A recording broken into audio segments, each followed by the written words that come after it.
All right, good morning, ladies. So it's getting kind of chilly over here. Not really cold like in New Hampshire. New Hampshire's where I'm from. So they've got some snow over there. But anyways, I want to talk this morning about abortion because that's what my channel is about. Even though I will be dealing with the divorce some more today, I'll be filing some motions for the court. I was given a pretrial for January 22nd at 11, so I will be putting in some motions there. But anyways, I was watching a video today, and there is only one time to have your baby. So if you feel like, okay, this is not the right time for me to have a baby, you need to understand that there are two people involved. And it may not be the right time for you, but it is the right time for that baby. It is the only time that it is the right time for that baby. And on this video, they had a picture of a mother and a daughter going in together to the doctors, to like a doctor's office. And the mother was the one in charge, and you could see the younger girl where she was just sitting there and really didn't even know what was going on. That is so often the case. The younger girls are looking to the adults, they are looking to them to make the decision because they don't understand everything usually, especially young girls. They just don't understand.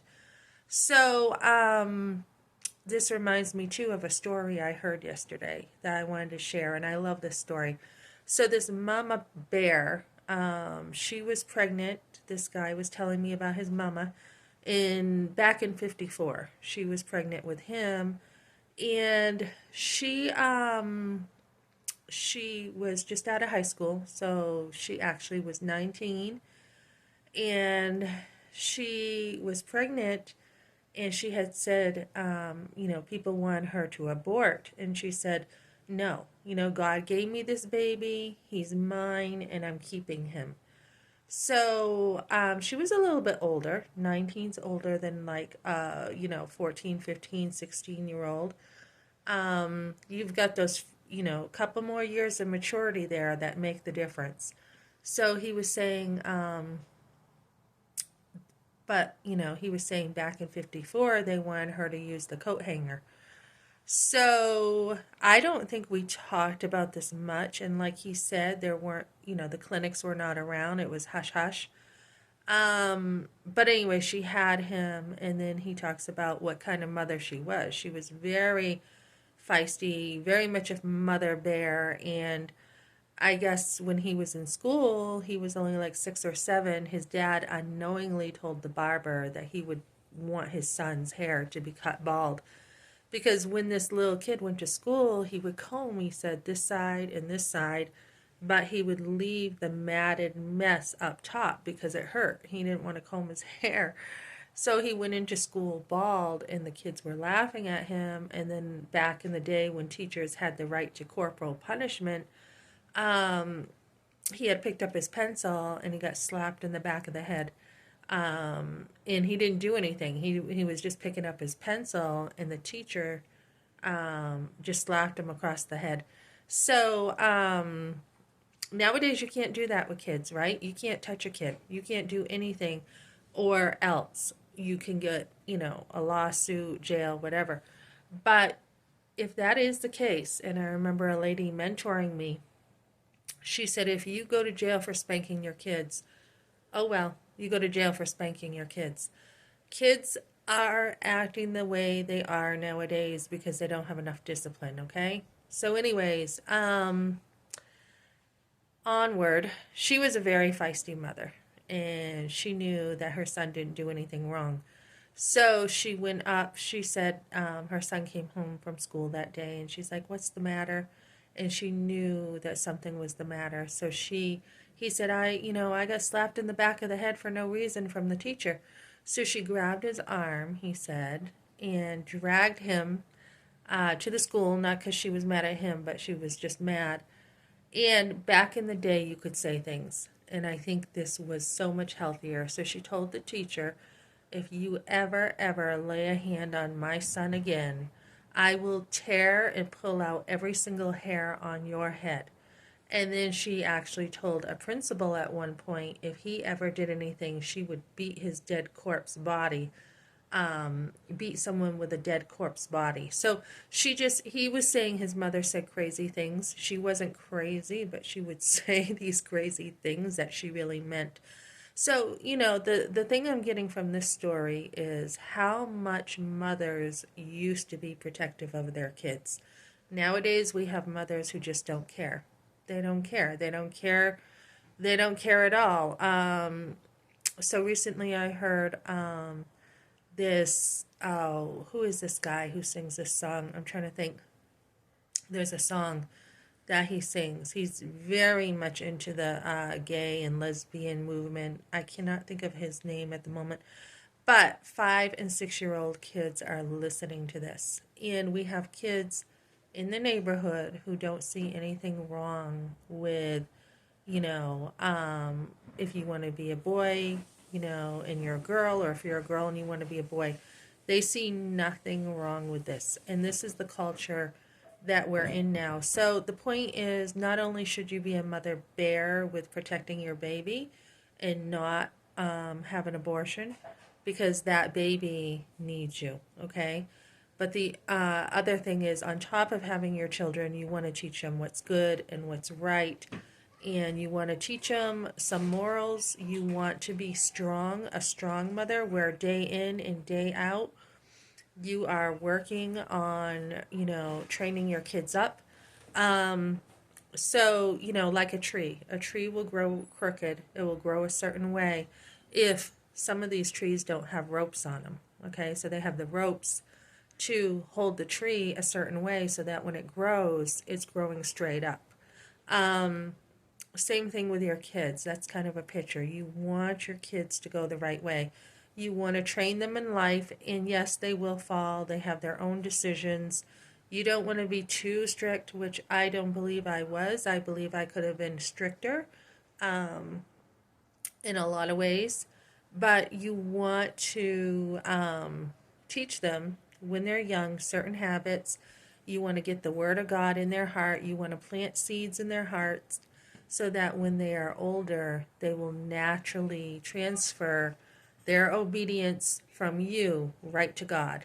So you want to keep that heart sensitive. If you see some weeds coming up, you want to deal with that in the heart. You want to constantly be in relationship with your kids, always talking, always asking questions, what's going on? How was your day? Well, when you're thinking that way, that's not correct. We live in an individual society right now that thinks anybody who thinks anything is right. And that's not true, right? We have a lot of humanism. So when you want what's best for your kids, you are going to train them up. You are going to discipline them. I have family who have been like, oh, that was abuse when you spanked your kids. No, it's not. You spank your kids, right? Because you love them. I have a neighbor whose mother used extension cords on them. He said, you didn't mess around with mama. Okay? She even kept them inside for a whole summer for a punishment for being grounded. So he said, I'm better for it. That is the attitude. I'm better for it. So when your kids are going the wrong way, and let me tell you, I've gone through it all with my kids. I had one who who had experimented with some marijuana, and it was laced with fentanyl. And when I went to jail to see him, because he got in trouble, with just some stuff, thinking he was like a vampire and everything, he needed help. He needed medical help. He had come over. He wasn't acting quite right. I called the police. I should have been able to get him probably to medical help is the only thing I wish I had done. Get him to the hospital. I didn't realize, what exactly this was. But he had fentanyl, and fentanyl is all over the place right now. So when I went to jail, they said, we are not even going to tell you how bad your son came in. And that was heartbreaking. That was a heartbreaking time for me. But again, my faith kept me strong. I had other women who had other mothers who had gone through this. Um, so when I visited him in jail, he didn't even know like who he was. They could not control the fentanyl. I mean, he almost died. So I'm very fortunate that he is alive. I almost lost him. And so I just prayed for him. I was like, God, you know the way the mind is made. You know the way his brain is made. You can get in there in ways that I cannot. And when he came out of jail, I took him off the meds. I was just like, we are not doing meds. They're using you as a social experiment. As soon as he was off the meds, he was fine. He was back to himself. And then they tried to keep him on the meds after because, doctors do like to make money. And so you have to be a mama bear. You have to get in there. You have to, if your son goes to jail, you have to get in there and you have to be involved. You don't just leave your son. You don't leave him. A friend shows support, they show help, and they're always there for somebody. And then the other thing, later on, when, he was homeless, I said, you're staying with us. You are going to straighten out your life again, and you're going to stay with us. And he had fallen again and again, and it's always the people around him. He is just got this weakness for being influenced by others. And he's too nice of a guy sometimes, helping other people. And so that is his downfall. That is definitely his downfall. And even, at one point, I had my son because he was in the hospital. They didn't have room anymore to help him in the hospital, so they put him in the state hospital for a little bit of time. And I had to go there and deal with that. So, boy, I tell you, as a mother, it's one of the toughest jobs you can imagine. One of the toughest. But it's also one of the best. You won't regret it. Especially when they're young, it's so much fun. And when they get older, I mean, I was actually afraid of being a mother with the teen years. I was like, oh my goodness, I don't know. And then slowly I read books about how you can be like your friend, your teens. You should be your teens' friend. You should be able to be their friend at the time they are teenagers. When they're young, it's just I'm the parent, you're the child, period. I'm not here to be your friend. I'm here to, guide you and train you up the right way. And then as you develop relationship more over obedience when they're younger, the relationship should be rich enough so that you're like the time they're adults, they are like friends, right? So that is a pathway, so to say, with motherhood in a nutshell. Just really, just a path to the basics. You want a rich relationship. I remember, taking a parenting class at a pregnancy center when my kids were teens. And then when I took another class, it really helped me to go into relationship. And, I think back when I was a teenager, and I mean, I was a good kid, but after the abortion, I went down, and all it takes is one bad experience as a teen to go down.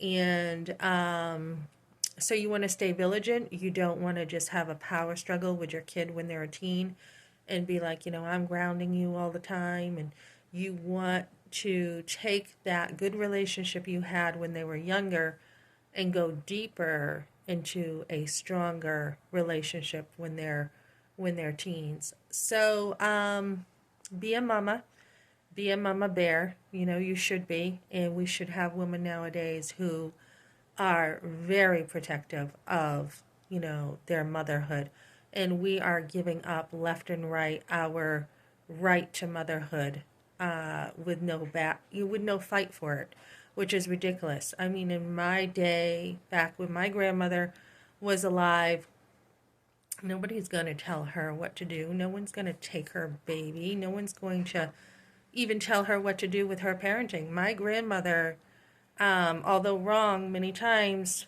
she was very vocal about what her kids would do and what they wouldn't do.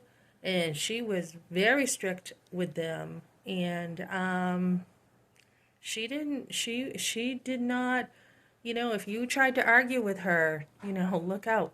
So that's kind of what you want to do. You want to be a really strong mother, and then later on, be able to help other women mother. So that's what I got for now, guys.